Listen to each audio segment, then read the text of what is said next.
दिने क्लास रे थिले सहपाठी एबे सांग होई जिबे वार रूम जहाँ भारतीय इतिहास रे प्रथम थर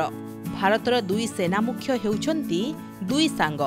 सेमाने हेले भारतीय सेना मुख्य जेनेराल उपेंद्र द्विवेदी और नौसेना मुख्य आडमिराल दिनेश त्रिपाठी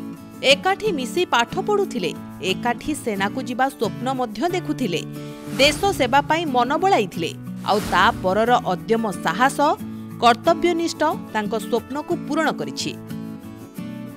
आज दुई जण संभाळिछंती देशर दुई सेनार सर्वोच्च पद दुहिंक कांधरे गुरु दायित्व दुई सहपाठी मिलित भावे भारतीय सेना मुख्य पदरे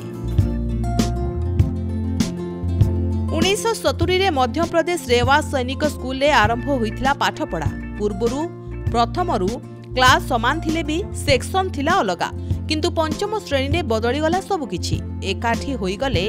जनरल उपेंद्र द्विवेदी और आडमिराल दिनेश त्रिपाठी गोटिए स्कूल गोटिए क्लासरूम रे चालीला पाठ पढ़ा दुई अधिकारी रोल नंबर भी थिला पाखापाखी द्विवेदी मध्यप्रदेश बासिंदा होइथिबा बेले 1981 रे से एनडीए रे शामिल होइथिले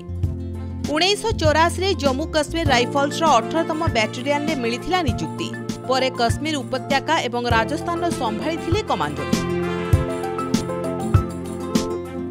फिजिकल ट्रेनिंग कोर्स रे गोल्ड मेडल रे सम्मानित होइथिले जनरल उपेंद्र द्विवेदी सेना मुख्यालय रे सेना उपमुख्य रहिबा सह हिमाचल प्रदेश रो नवम कर्प्स रो नेतृत्व नैथिले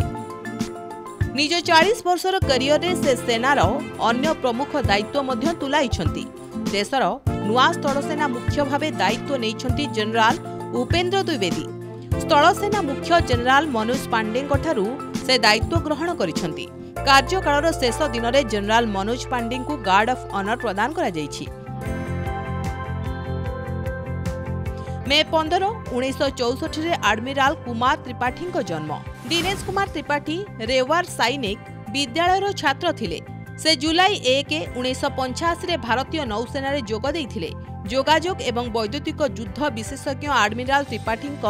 प्राय 40 वर्षर लंबा करियर रही आडमिराल मध्य आईएनएस विनाश किर्च एवं त्रिशूल कमांड भी संभाळिछंती से पाश्चात्य नाभाल कमांड रे फ्लैग ऑफिसर कमांडिंग भाबरे नेइथिले दायित्व यह व्यतीत आडमिराल दिनेश त्रिपाठी नाभाल ऑपरेशंस रे महानिर्देशक पर्सनल तथा flag officer commanding chief western naval command Mumbai रे भी कार्य करिछंती 50 वर्ष परे निज निज सेनार नेतृत्व नैछंती एही दुई अधिकारी दुई सहपाठी नियुक्ति मध्य समान समय होइथिला अर्थात 2 मास व्यवधान रे उभयंक नियुक्ति होइछि। आडमिराल त्रिपाठी मे 1 रे नौसेनार मुख्य भावे दायित्व नैथिले लेफ्टिनेंट जनरल द्विवेदी जून 30 रे स्थल सेना मुख्य भावे दायित्व नैछंती। Bureau report Prameya news 7 digital.